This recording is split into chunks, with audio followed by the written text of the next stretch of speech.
Ah, Ubisoft.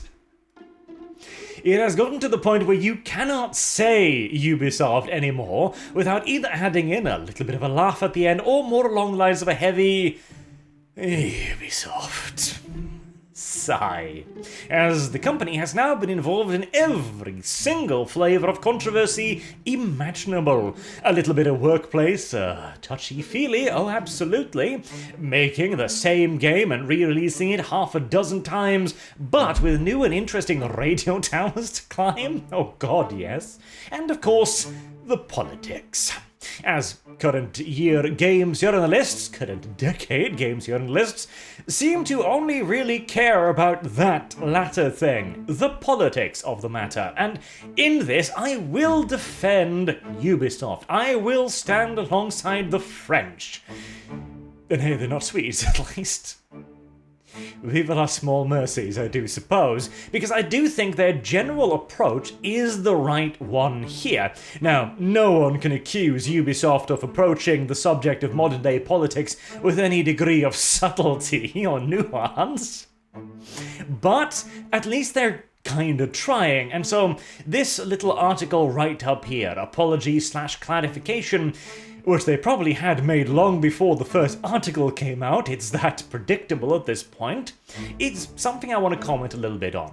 As usual, the normal cum-encrusted socks of socialism, Kotaku, and this nonsense right here, which we'll get back to in a little bit, put out their usual nonsensical articles. In the case of Kotaku, I particularly like this one as it's just a Ubisoft game.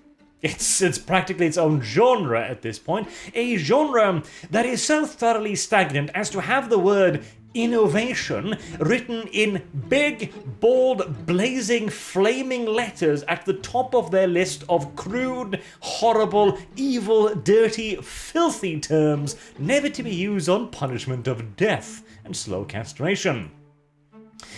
And yet, even then, they're like, oh, they're not being political again. Why? Why isn't this game we're insulting being openly political for us? Hey, don't they know it's the current year?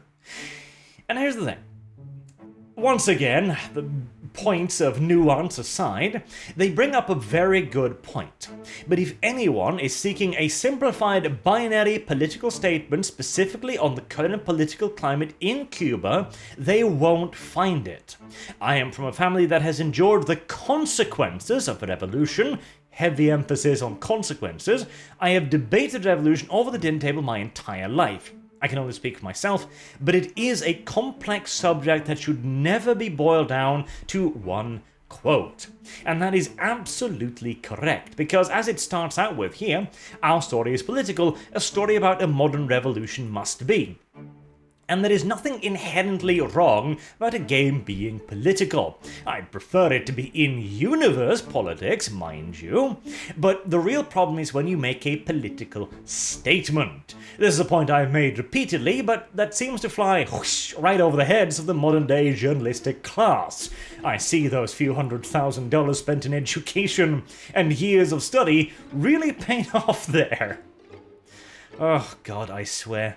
You know, I'm starting to lean a little bit more towards the leftist position on the press's freedom, I must admit.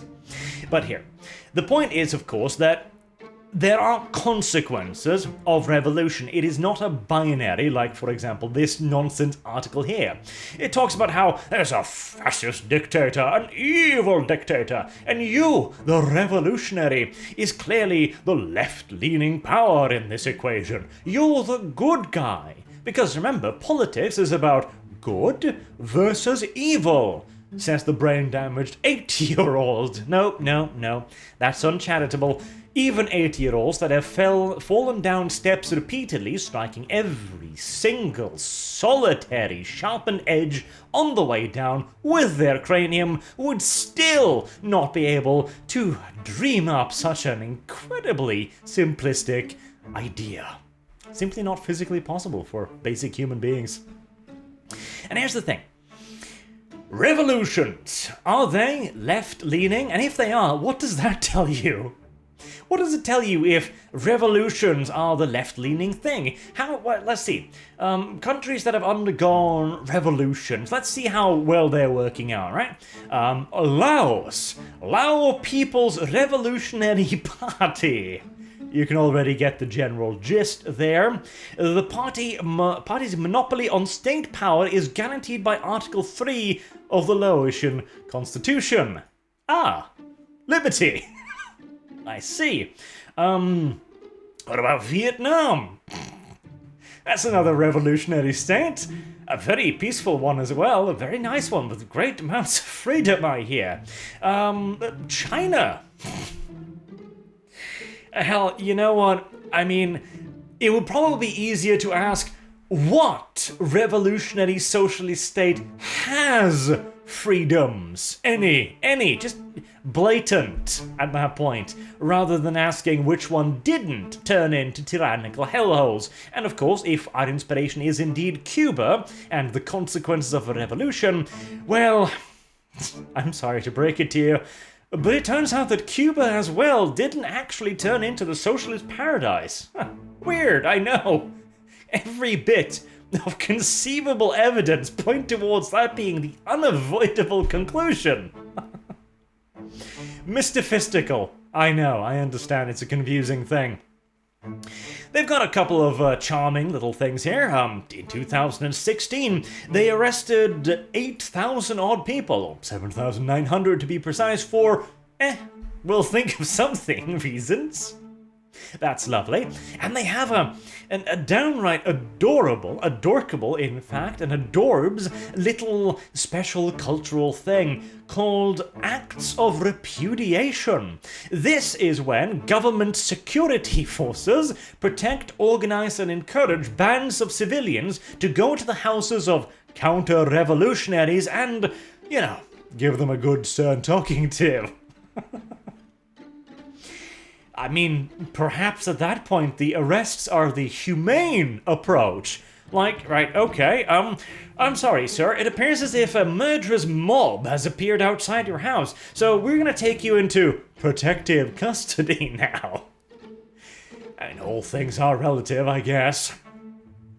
And of course, this entire article is it's completely one-sided. And the best part of it all is what I hear. But any allusion to political associations are thrown away, the fictional setting used as an excuse to avoid all meaningful debate. Right. Again, we return to the brain-damaged 80-year-old. If you ask him, little 8-year-old, I know you're currently bleeding ferociously from your scalp, but if you can take a second to answer a question from me here. Is it a debate if you only have one point of view? I think he'd answer no. Weirdly enough. They also go on to say that its story would be so much stronger if it leaned into these themes of, you know, being anti-fascist and so on. What, I want to be daring, Ubisoft wants to be daring, whilst also being a centrist who would do anything to avoid rocking the boat. Says the person who joins its article into the line of a dozen other likewise article. It seems that being centrist and not having a political message rocks the boats a hell of a lot more than anything else, it would appear. And of course, companies would never have the balls to fight back against ideals of fascism and bigotry. Very few major companies would ever dare to do such a thing. Yes, it is indeed a rare thing to see a major corporation stand up and take a stance in the name of buzzword plus. Though, to be fair, I will admit, their stance tends to be just as hollow as the liberty of socialism, ably demonstrated by, of course, this one. Oh boy, this is a pearl. I will be using this for years to come because it is such a beautiful example, isn't it? This is why companies should not be virtue signaling on social media, because people can look up the opinions of your branch offices. Oh, heavens. So yeah, And let me just wrap this up here as well. As much as I do not have a whole lot of faith in Ubisoft actually being able to deliver a truly nuanced and interesting take on this, though to be fair, they do have a habit of delivering interesting villains, so maybe, their stance on this is actually 100% correct. Or at the very least, they're making the correct speaky noises. Whether or not there's anything actually behind the speaky noises, well, I re-refer you to the aforementioned brave and inclusive corporations. But still, they're absolutely correct. Like, the consequences of revolution. Revolutions have consequences, and they seem to near universally be tyranny, dictatorship, and a police state.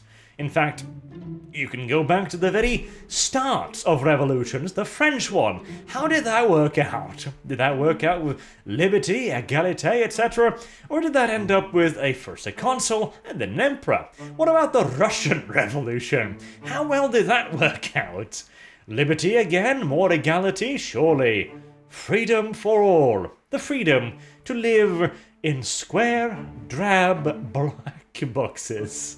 Oh, and work a lot, of course. But hey, at least you don't have to live under capitalism and become fat and happy. Where your main worry is about whether or not your favorite video game will neato abide English words by your favorite propaganda opinions. I'll wrap it up there. Thank you all very much for watching. I've been Arch. Have a good day.